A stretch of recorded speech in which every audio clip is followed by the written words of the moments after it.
கொஞ்சம் ஆராதனையை மாத்தி இருக்கிறாங்க அப்படின்னு சொல்லி சற்று நந்தால் ஒரு கேள்வி கேட்டார். 20 வருஷமாகியும் அந்த கேள்வி இன்னும் என்னுடைய மனதில் துக்கி நிற்கிறார். என்ன கேட்டார் தெரியுமா?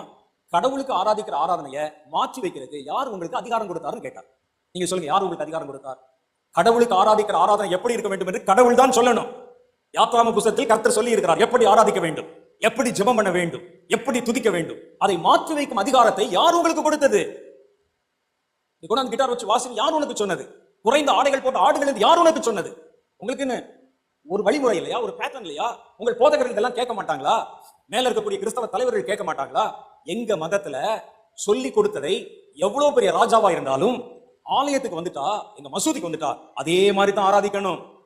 நெற்றி தரையில் பட பாருங்க, எங்களுக்கு எல்லாம் ஒரு அடையாளம் இருக்கும். நெற்றி தரையில் பட ராஜாவா இருப்பான், அவன் மந்திரியா இருப்பான், ஷேக்கா இருப்பான், வியாபாரியா இருப்பான். பக்கத்துல அவனுடைய கடையில வேலை செய்யற தொழிலாளி இருப்பான், கடைநிலை ஊழியக்காரர் இருப்பான். ஆராதனையில 2 பேர் ஒரே மாதிரி தான் ஆராதிப்பார்கள் என்றால்